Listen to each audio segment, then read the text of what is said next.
Golden State Media Concepts Fantasy Football Podcast is your one-stop shop for fantasy football news and advice. Can't decide on who to draft on the first round? Going gaga on how to line up your team. We've got you covered. Traditional leagues, dynasty leagues, PPR leagues, IDP league, even daily fantasy football league. Join us as we break down all the questions of fantasy football. It's the Golden State Media Concepts Fantasy Football Podcast.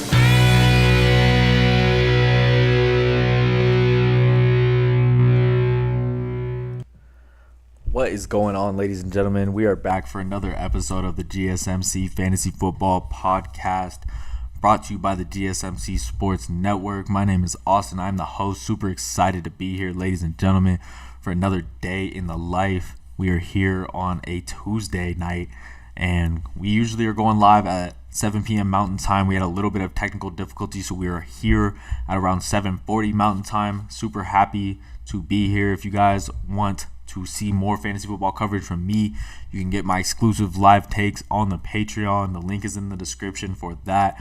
Would love to have you guys there to witness my extra segments. I do 2 extra segments every single day on the Patreon if you guys want to go check that out. Also, if you want to support the show and drop a tip, you can do that right there, streamelements.com/GSMtrade. I would love to weigh in on anything that you guys have for me in the fantasy realm. I'm always down to help. Hit me on Instagram if you want.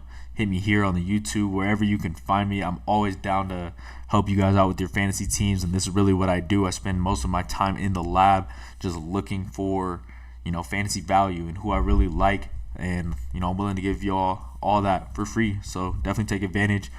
Without further ado, guys, we're going to talk about my winners and losers today.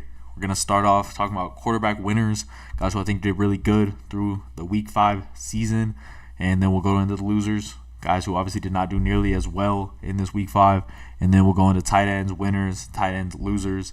I'm still going to be burning that Leonard Fournette jersey on a YouTube short whenever you guys are going to be seeing that. I think it's going to be in the next couple weeks. The jersey should come in, and I'll definitely do that. Hold up my side of the bargain because Leonard Fournette did not get signed to a team by Week 5. I don't know how that's possible. Someone got to tell me, make it make sense, please. But let's get into my first segment. We're going to talk about quarterback winners. Is the first thing we're going to do. And that is not a quarterback. That is Travis Kelce, who we will be getting into later.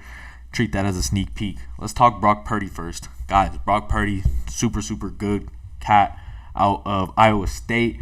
Really good player, really good quarterback. Quarterback 5 right now in fantasy football, dropped 26 fantasy points in his Week 5 matchup versus a defense that we thought was elite in the Cowboys. Apparently they're not elite, and they kind of showed us that. Micah Parsons was washed in this game. Defense really took care of him. I think he's the elite player, obviously, on the defense. Everyone else may be a little bit overhyped and may, we saw the Cardinals put up points on the Cowboys. I don't know if their defense is that elite at this point, but continuing to talk about Brock Purdy, 23-year-old kid drafted as Mr. Irrelevant, the last guy in the draft. Definitely think he's playable in fantasy, probably get him at a good price in DFS, so like him from that aspect. He leads the league in QBR at the moment, in quarterback rating. He's the leader, so that's really cool. He's undefeated anytime that he's not injured. I think he's 14-0 in regular season matchups. And the only game that he's ever lost was in the playoffs, and his hand was broken or wasn't working, something like that. And that's the only game that he's ever lost while starting for the 49ers. He's not afraid to push the ball down the field. He, unlike Dak Prescott, who we saw in that Sunday Night Football matchup, San Francisco 49ers versus the Cowboys, Dak Prescott was very content to just throw these checkdowns and try to not take chances until he really needed to. He ended up throwing 3 picks. Brock Purdy was comfortable throwing these balls in the middle of the field, right over the linebacker's head, throwing right into the gap of the coverage and making a lot of smart throws. Chris Collinsworth said it really good when he was talking about his, processing information and how he's just able to do that in a very short amount of time. Very smart kid, very decent kid to have on your fantasy football team. Still only 23 years old, so wouldn't be surprised if the mistakes at some point show. But from, at this point in his career, he's literally perfect. And I love Brock Purdy. I think he's going to have a lot of potential in this league and probably find a way to lead his team into a couple of really big games in the playoffs. Want to talk Joe Burrow. Joe Burrow finally back on track. Finally did something well in the NFL in the 2023 NFL season. Threw 3 touchdowns at Jamar Chase. Looked pretty decent. Looked a lot better than he has. He actually just had his first full week of practice this last week heading into the Arizona Cardinals game. Ended up with 317 yards, 3 touchdowns, and only 1 pick. I can appreciate that from Joe. He was obviously letting it fly. The deep ball looked good. He was able to hit Chase on like a 69-yard touchdown, something like that. Very deep ball. And, he cranked that thing. It looked very easy for him to throw it that deep, so I was happy about that. Obviously going up against a terrible Cardinals defense that, was willing to give it up with the run or with the matchup that he's going to get every single week. We have to realize that this was just a beautiful matchup for this team to finally get back into the win category. I think they're, 2-3 now, beat the Rams and then now beat the Cardinals. I'm just happy to see good signs from Joe Burrow. They still don't even have T. Higgins back. He's out with the rib injury, fractured rib injury that he's going through, and they're going to go and play Seattle in Week 6, another team that doesn't really grade too well on PFF as far as their coverage goes.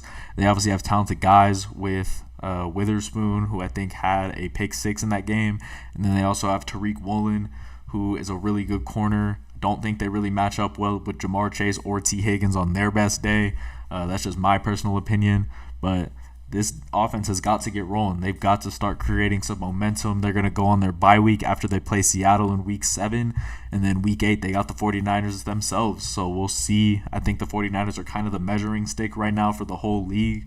So, it'll just be a question of if Joe Burrow and this offense are able to get to a point where they can hang with the 49ers, or is any team ready to do that at this point in the season. Let's talk Jalen Hurts. Jalen Hurts, quarterback 2 in fantasy football. Very cool, calm, collected quarterback. Very solid quarterback, and I love watching this guy play. He's just a very good, guy back there. He's one of the most solid in the league. 300 yards in his past 2 games passing wise. Obviously hitting A.J. Brown on a lot of targets. Devontae Smith has been a little bit more quiet thus far through the season we've seen, but that also was due to last game. He was needing to rush a lot.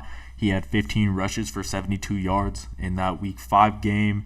Through these first 5 weeks of the season, he has 6 passing touchdowns and 4 rushing touchdowns, so 10 total touchdowns through 5 weeks. That's definitely going to get it done for his offense. Just think he's one of the most confident players that we've seen. He doesn't really let anything bother him. Doesn't seem like the pressure of being who he is ever gets to him. And I just like him moving forward. Think he'll finish as a top 5 quarterback in fantasy football this year. And then we gotta talk about Justin Fields. Justin Fields was a winner this week. He got put into the winners category very early in the week. Did it on Thursday Night Football versus the Commanders. Pretty decent game. A lot of yards, a lot of offense to be had in that game. Justin Fields currently sitting at quarterback 3 in fantasy football after his major performance. Went for about 32 fantasy points in that game and just had a really solid game. These past 2 weeks, Justin Fields been going crazy. 8 passing touchdowns in his last 2 games. He's also thrown for 600 yards plus in these past 2 games. Just doing it all, really. He also was doing pretty well on the ground in his Week 5 matchup versus the Commanders. 11 carries, 57 yards. So he really can just do it in every single way. He will beat you down the sideline himself, or he will beat you down the sideline to DJ Moore. Whatever he needs to do, he is ready. He also has a perfect quarterback rating when targeting DJ Moore this year, 158.3, so literally perfect.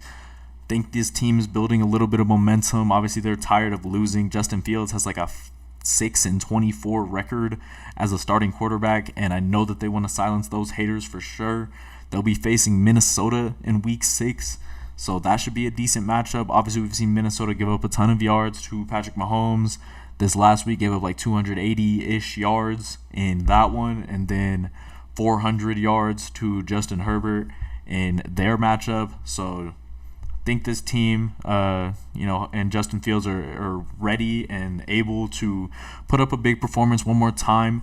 See if we can get some more from this Bears offense. Obviously, Khalil Herbert still sidelined, probably still down. So even going to add more to Justin Fields' plate, and we'll just see how he handles it. I hope he handles it well. He is my starting quarterback in one of my fantasy leagues. Guys, when I come back, let's talk quarterback losers. Let's definitely have you guys come back so you can hear.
What's good, guys? We are back talking about my quarterback losers for week 5. Make sure to get the graphic up here. We're talking about Anthony Richardson. Technically a loser here in week 5, only because he sustained another injury in his game. Sprained his AC joint, which is also the injury that Derek Carr was going through in one of his last couple weeks here in the NFL. Is this guy injury prone is pretty much the question. He's gone through the concussion already, sprained AC joint now. Guy like Carr, he recovered from that in a week, and apparently the initial reports and the initial x-ray is showing that Anthony Richardson has no broken bones, so that's definitely a good sign. He'll be getting a second opinion this week, so I think it's 100% that he's going to miss this next week of NFL action. But no broken bones, definitely a really good sign from initial reports. He's going to take his time here because apparently he's already been injured throughout the season, concussion, at first, and then now the AC joint. I want you guys to hold on to Anthony Richardson. He's a very solid player. He's my backup quarterback in my Justin Fields league. He's just going to be a guy that it's going to be up in the air. We just don't know. 225, 4.4 speed. Has literally all the intangibles you could ever ask for from a quarterback. Really big arm too, kind of slept on arm talent Anthony Richardson is, but we're just worried about his injuries right now, so we got to throw him in the losers category for week 5. Think that he'll progress, get back from this AC joint injury, and continue to make an impact in the league. This guy, Dak Prescott, absolutely a loser in fantasy football right now. He's a loser in football. He's just a loser in week 5. He's a loser. It's unfortunate. I don't think he's the real deal anymore. I really don't. Dak Prescott was outplayed by Mr. Irrelevant this past Sunday Night Football on primetime. Everybody was watching. Carrie Underwood who sings the song? She was watching Dak Prescott get put away in this game. He threw some awful picks. Kind of early in the game, he was content to just be like checking it down, try to make the easy, safe throw, and the 49ers offense was just turned up. They were up 20 in no time, and then Dak knew that he had to start taking some of these shots down the field. Immediately leads to a pick downfield that was really bad to Brandon Cooks. Immediately then throws a pick to who caught that? It wasn't Greenlaw, one of these linebackers, or maybe it was Fred Warner. I don't know. Everybody was making plays on the San Francisco defense, and Dak was making 0 plays that I saw the entire game. He finished with 4.32 fantasy points in week 5, 4.32. Yes, I said it correctly. 14 for 24, 153 yards, a touchdown, and 3 interceptions from Dak Prescott. So we definitely got to throw him in the losers category. He's not very good. He actually had a member from the media call him out after the game. He was live on field saying that he sucked and that he's a tier 4 type quarterback, and I don't know if I disagree at this point. He does have some pretty solid weapons. He got top 10 wide receiver in CeeDee Lamb. Jake Ferguson is really coming into his own, and then I feel like it's honestly probably Dak's fault that he's not able to get a guy like Michael Gallup, CSU alum, or Brandon Cooks involved into this offense. At the end of the day, it's going to all fall on the quarterback's shoulders. Wouldn't be surprised if we saw Trey Lance make an appearance here pretty soon. I'm sure they'll give Dak at least like 5 or 6 more weeks to try to figure it out, see where they're at in the standings at that point. But they got a guy who was technically the 3rd pick in the draft in Trey Lance, and I'd be really surprised if he spends 2 or 3 more years under Dak Prescott. I don't really see that happening. I think they're bringing in Trey Lance to be the future of the Cowboys, and I see that being sooner rather than later. Let's also talk about this guy, Danny Jones. Ouch. This guy, no good at football at the moment. Last 3 games, 0 passing touchdowns for Daniel Jones. Go check the stats on that. That's really bad. Quarterback 23 in fantasy football right now. He makes somewhat of an impact if you're really deep in a fantasy league. I still wouldn't play Daniel Jones. Honestly, I wouldn't play him in any scenario at this point. 0 touchdowns in the past 3 weeks is really bad. Thought that somehow he would make more of a fantasy impact with his rushing ability, and if we're going to give Daniel Jones any credit at all for being a football player, he's very fast.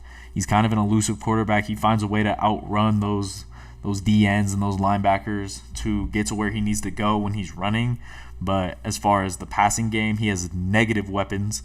They have Darren Waller, who is probably their best guy, who they did not, until just this week, get him involved in any way. Then their other guys, Isaiah Hodgins, Wan'Dale Robinson as their wide receiver 1 and 2. Darius Slayton somehow falls into there. And they have Jalen Hyatt, who is an elite talent, in my opinion, someone who scored 5 touchdowns in a game versus Bama last year. They have him on their roster, and they don't want to give him any shots to go downfield. It makes no sense to me. Offensive line can't hold up. Brian Daboll looks sad on the sideline. Their defensive coordinator was literally crying about playing the Miami Dolphins because he knew their offense was so explosive, and of course they stomped them out very easily.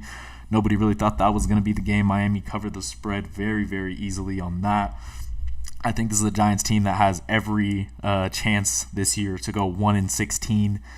Somehow they came back down 28 or something points against the Arizona Cardinals and won that one, but I really could see this team, especially if Saquon continues to deal with injuries, not winning another game the entire year.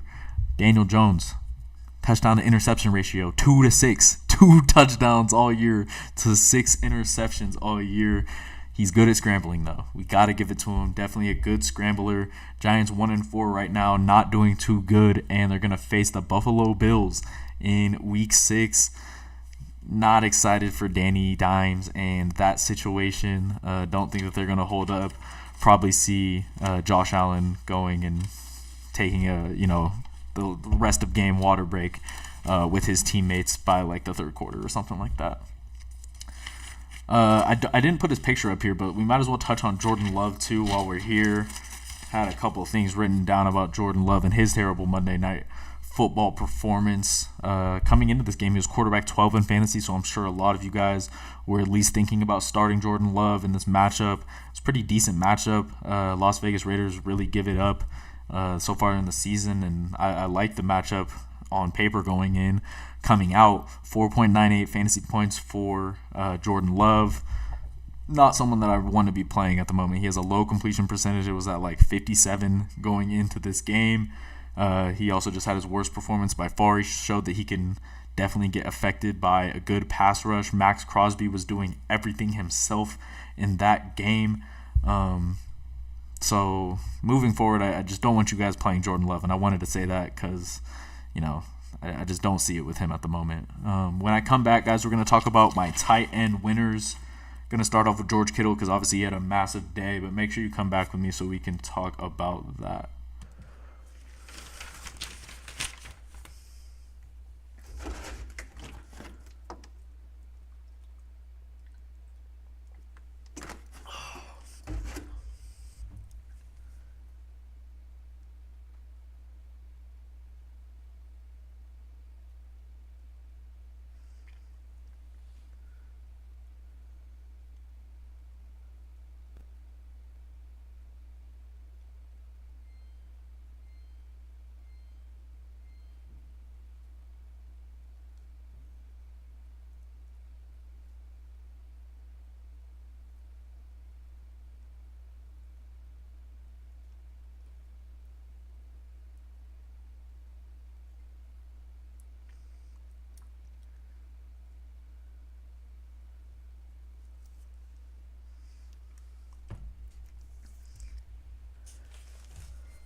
What's good, everybody?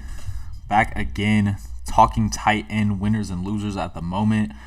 Guys, check out the Patreon if you want my exclusive fantasy football takes. If you want to hear everything that I have to say on my extra 30-minute segments every single day, make sure you're checking that out. If you want to support the show, drop a tip. You can do that right there, streamelements.com/gsmcsportsnetwork. However, let's get into my tight end winners. Told y'all we're going to be talking about George Kittle to start. Had a really big day, but in my opinion, George Kittle is the most inconsistent fantasy player that you can find on the market right now. Does a lot for his football team every single day. Think he's probably one of the most talented football players, period, in the entire league. Any team would be lucky to have him. I know the 49ers are very happy to have them on their side rather than being on someone else's side because he blocks like a lineman. He's so good in the running game, and I'm not just saying that. If you go and watch his film, he is always getting to the second level, always, scraping, hitting a linebacker, moving up, and trying to get that next block for whoever he's blocking for. He's really good at it. The only bad thing is that leads to him not being able to catch as many balls and not as many fantasy points that's going to equate to, unfortunately. Somehow, this game, it was his game. He did everything for the San Francisco 49ers this week. 3 receptions, 67 yards, and 3 touchdowns on 4 targets. He caught all 3 of his balls, and all of them were for touchdowns. So he was just getting the touchdown plays. It was a lucky week for him in that regard. It's not always going to be him, so we have to keep that in mind. But I did originally come into the game kind of thinking that the Cowboys or the 49ers were going to need to attack the Cowboys with their big, strong tight end, George Kittle, just because obviously other side of the ball, Micah Parsons, Van Der Esch, all these guys who are supposed to be big, strong linebackers, they needed someone to counter that. So it did end up being George Kittle's day, which is really cool.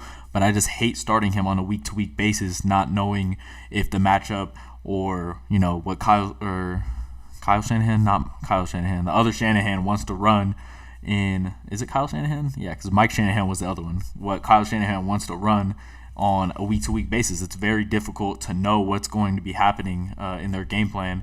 And even PFF didn't love George Kittle's matchup this week. So important to note, he doesn't get a lot of volume. The targets aren't really there at the moment and not a lot of target share in general. I'm talking about him as a winner and kind of like putting down all of the losing factors. He had a great week. He caught 3 touchdowns. He's an amazing athlete. He has multiple brand deals and sponsorships. He's making a lot of money. So shout out George Kittle. He's a very good dude. Always seeing him out doing big things. So winner in week 5. Then we got to talk about Sam Laporta, guys. Sam Laporta currently tight end number 1 in standard PPR leagues in fantasy football. He's another guy that didn't get too much attention this week. 3 receptions, 47 yards, but 2 touchdowns. Would be an average fantasy day if these 2 touchdowns were involved, but had a really good fantasy day because they had a really cool trick play where they ran like a running back reverse to a wide receiver reversed to a flea flicker down to Sam Laporta in the end zone. It was super sick. He's a very dangerous weapon in the red zone, and I like him a lot because he is so shifty as a tight end. He moves very well. If you watch his college tape, it's pretty impressive. They didn't even really use him that much over at Iowa, where he was at in college, but he's relatively efficient even with less targets and less touches that he's been getting. He's boomed 3 out of the 5 weeks, and he's actually never busted. So always getting a little bit of attention in that offense. He's also the main big play guy without Amon-Ra St. Brown being on the field. Obviously, he was out versus the Carolina Panthers, and Sam Laporta just really was the beneficiary of that. He was taking advantage. Still always think he's going to be involved pretty much in this offense no matter what. No matter really what Amon-Ra St. Brown's situation looks like. Jameson Williams obviously came back this week. Didn't have too much of an impact on their offense. Think that he ranks above him. And then also think he ranks above Josh Reynolds naturally just because he's probably a better player in general. He's going to get more snaps than Josh Reynolds too because Sam Laporta is not too bad at run blocking as well. So love him. He's the fantasy tight end number 1 in fantasy football. And I think you just got to keep riding that Sam Laporta hot hand right now. Let's talk about Dalton Schultz. Dalton Schultz, very good player too. We remember Dalton Schultz catching a ton of touchdowns when he was playing with Dak Prescott. They had a really good chemistry. Dalton Schultz currently tight end 12 right now with CJ Stroud, and I think he's going to start climbing as the season progresses. He's currently on a 2-game touchdown streak. So getting hot at a good time, gaining chemistry with CJ Stroud. They were kind of like struggling, these Texans pass catchers, to get it out to their elite weapons like Nico Collins, Tank Dell in this game. So they were relying more heavily on Dalton Schultz to make these plays for their offense. Pretty good tight end. Finished with 19.5 fantasy points in week 5, and that was obviously the most that he's had all season. So I think his stock is currently rising, and I think his stock is up. Someone that I'm not afraid to invest in for DFS, weekly fantasy, stuff like that. Just because of the price that you can get him at, it's obviously much cheaper than the TJ Hawkinsons, the Travis Kelce's, and I don't think that the talent gap is as far as some people may think. His snaps, unfortunately, did go down this week 5. He was up at like 60 snaps for these first 2 weeks, and because he's I don't really know the reason. I guess maybe because he's not like the run blocking tight end that they would want. Maybe they have other better options with like Brevin Jordan or one of their other tight ends that they have. His snaps are going down though. He only played 9 rush snaps. So maybe they don't love him nearly as much in the run game. Kind of strange. Like I said, played 35 snaps week 5, played 60 snaps in week 2. Let's talk Darren Waller, though. Darren Waller, pretty solid player. I think he looks like a hammerhead shark in this photo, so that's kind of funny. Guys, the main thing, this is a big fact that I'm finding and a big trend that I'm starting to follow in the NFL, and that's when players either, one, cry for the ball, especially like wide receivers or pass catchers, cry for the ball, or their team is basically like, we need to get this guy more involved. The following week, it seems like these guys are getting much more involved. And we saw that from A.J. Brown. We saw that with Jamar Chase this week, put up a crazy game, 192 yards, 3 touchdowns. And then finally we see that with Darren Waller here.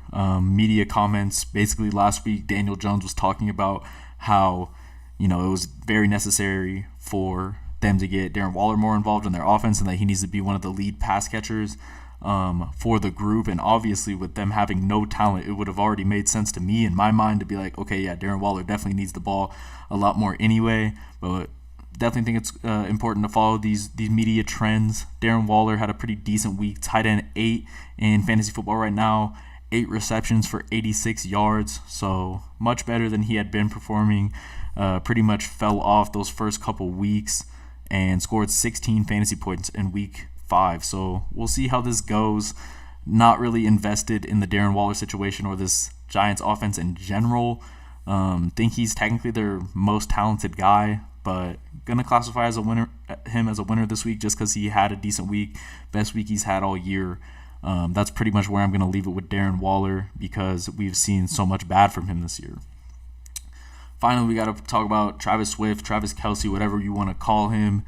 Even though that he missed that first week and was not activated until week 2, he is the tight end 2 in fantasy football right now, still showing that he, unlike George Kittle, is one of the most consistent fantasy players that we have in the league, and someone who is worth investing in on a weekly basis, on a yearly basis, whatever it may be. Very good player. We all know that. He kind of had a scare for a second in that game. Caught a little pass out of the flat from Patrick Mahomes and went non-contact injury on us. So that's always a little frightening when we see one of the best players in the league do that. But apparently Andy Reid and them have been talking, said that the ankle feels a lot better. This is a 34-year-old tight end. His body's not going to hold up forever, so we definitely want to monitor that situation and kind of keep an eye on it. But he came back and still put up a beautiful performance, caught a touchdown. Came back 10 receptions, 67 yards, and the touchdown on 11 targets. He's pretty much the guy. It's not like we didn't already know that, but he's the guy for the Chiefs. Really hard to tell who's going to go off other than Travis Kelce for Patrick Mahomes. Obviously, Patrick Mahomes is going to go for like 250 most games, going to have a big game most games, and, perform to his magnitude as being probably the greatest football player on the planet at the moment. But we just don't know, other than Travis Kelce, who's really going to get the love from, a catching the ball type of perspective. The only really guys, and I gave y'all last week, was Rashee Rice. Obviously, Rashee Rice plays a lot of snaps. They look for him in the red zone. He's kind of like a big, strong wide receiver. So he's pretty much the only guy that I'm really thinking about. Jerick McKinnon fell off. Kadarius Toney pretty much fell off. And then Sky Moore also fell off. Marquez Valdes-Scantling also fell off. These are all guys who we thought were going to have chances to, continue to make plays for this Chiefs offense, and we're just not seeing that. Obviously, Travis Kelce is also dating Taylor Swift, so if we didn't tell you that news, now you know. When I come back, guys, let's talk tight end losers and wrap this up. Super excited to talk about my tight end losers and guys that I think you should be staying away from for the foreseeable future on the tight end position.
We are back, ladies and gentlemen, talking about my tight end losers to wrap up this episode of the GSMC Fantasy Football Podcast, brought to you by the Golden State Media Concepts Sports Network. We really appreciate them for putting on the show, allowing me to do it.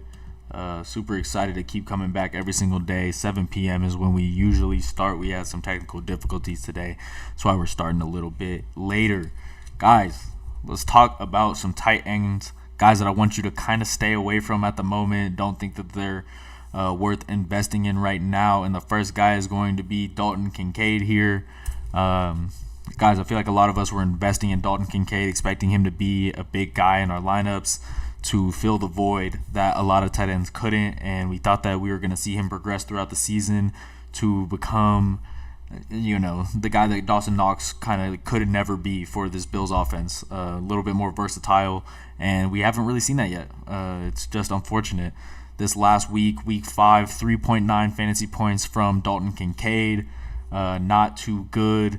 Also only played 32 out of the 60 possible snaps in this game, splitting time. Basically, the other side of those snaps were had by Dawson Knox, who had more snaps than Dalton Kincaid this last week.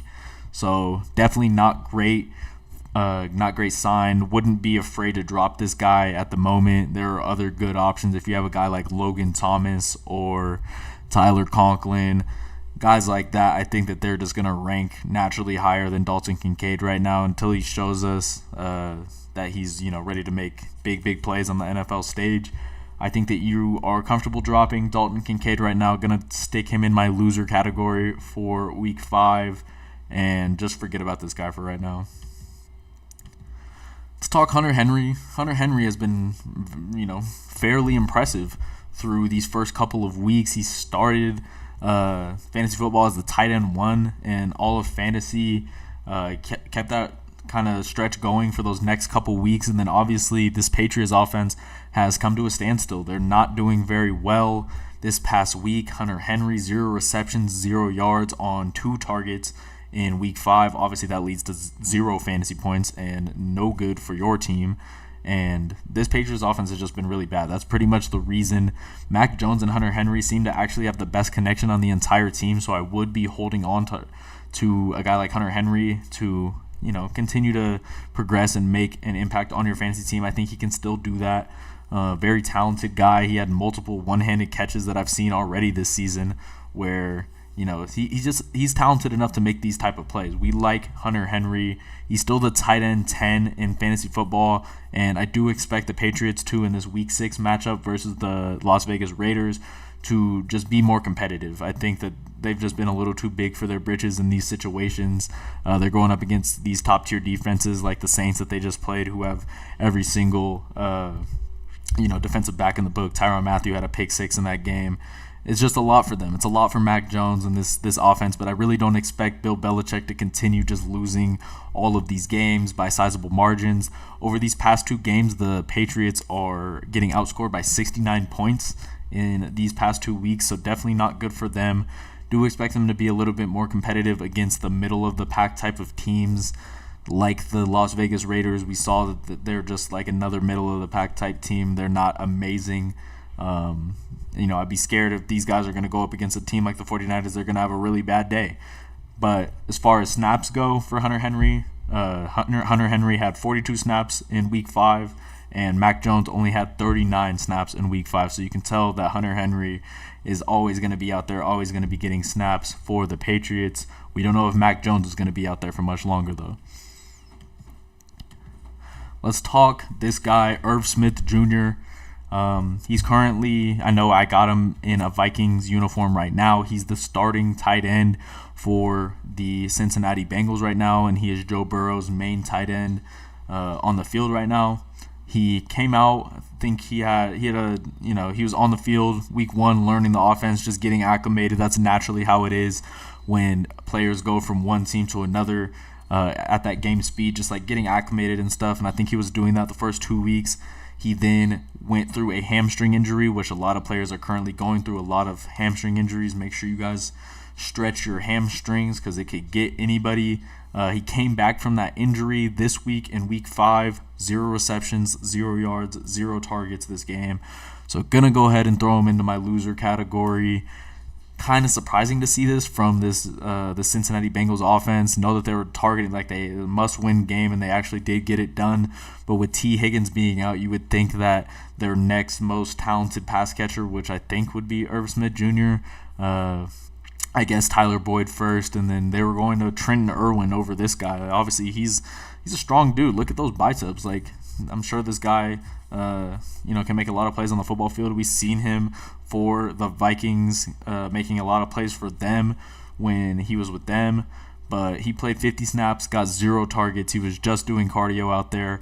Gonna throw him into my losers category for week 5. I like him as a player, and I actually do think that he's gonna have some value in fantasy leagues pretty soon when he does get further acclimated.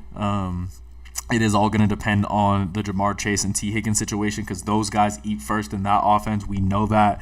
It makes a lot of sense for very talented A-tier wide receivers to get their targets before a guy like Irv Smith Jr., but do think that he will have some fantasy relevance, at least in some deeper leagues. throughout the rest of the season. Then we got Tyler Higbee. Tyler Higbee, very solid, relatively very solid tight end over the past couple of years.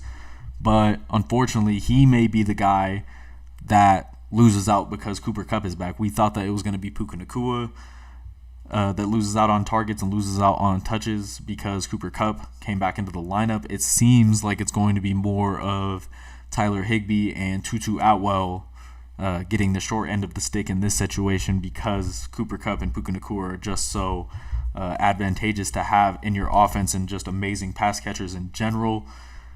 Basically, Tyler Higbee in Week 4 was a very reliable target for Matt Stafford, did a lot of things, got 11 targets in that Week 4 matchup, came back in this Week 5 with Cooper Kupp coming back and Puka Nacua still being one of those top-tier wide receivers that need to be getting the ball. And Tyler Higbee was left out a little bit. He was left out of the friend group with only 3 targets in Week 5. Somebody has to lose work when, GOAT type of wide receivers like Cooper Kupp come back into the lineup. It just makes sense that Tyler Higbee is going to be losing out on snaps and probably losing out on targets and yards and all of that type of production that you'd be wanting to get from him. So he's someone that I'm telling you to stay away from at the moment. Someone that I think you can probably find a tight end who's going to be getting more work on some other team, even if it's a worse team. We like the Matt Stafford offense because he's liable to put up 300 yards any given day, but it just looks like most of that attention is going to be going to guys like Cooper Kupp and Puka Nacua in the coming weeks. Injuries can happen at any time, at any given time, especially in that type of offense. So maybe someone to keep on your bench, but I just want you to stay away from him in your starting lineup right now. Over the past couple of years, this guy's just been a bottom tier losing type of tight end in the league. Finally, to wrap up this episode, I want to speak about Taysom Hill for a second. Taysom Hill, obviously one of the most talented football players in the league. I would classify him in that like George Kittle type of frame. Everything that he does doesn't show up on the stat sheet. Everything that he does not show up in your fantasy football points. That's just not what he does. He does a lot of other good things. He blocks very well. He manages the game. He's out there making catches and carrying the ball. He's very multi-talented on the football field. He'll even throw it a couple times a game. And we like that because we can play him at our tight end, but I just don't think he's the cheat code that we want this year. I was talking about him in my deep sleepers a little bit earlier in the year, thinking that he could have some chance to move into a better role, where maybe he gets like 40 snaps instead of the 28 offensive snaps that he got this week. So didn't get a huge snap share. Don't really know where he can get those snaps because obviously it can't be at quarterback all the time. They have a talented quarterback in Derek Carr. They have solid tight ends with Jawan Johnson and really good pass catchers with Michael Thomas, Chris Olave. So it's just kind of weird for where he slots in. He's obviously getting older as well. So want you to stay away from Taysom Hill until further notice. If there's any way that he is able to start a game at quarterback and then we can still play him at our tight end, I will keep you posted. Pretty much every single time that there's an injury and Taysom Hill has ever started, they just move him to quarterback. So I don't think that's going to happen. And I just don't really see the path for Taysom Hill to be a really big fantasy performer this year. Unfortunately, they got Alvin Kamara back. They have everybody to do things that he already does. Think he'll still be making an impact in general, just not enough for him to make a fantasy impact on your fantasy team. Guys, that is going to wrap it up for today. If you're in here, I appreciate you. Make sure you come back tomorrow because we're going to be having another episode live at 7 p.m. Check on the Patreon, like and subscribe, interact with the channel, all those things, guys. And then if you want to drop a tip, you can do that at streamelements.com/GSMC Sports Network. I am Austin, and I will be back at 7 p.m. tomorrow. See you guys later.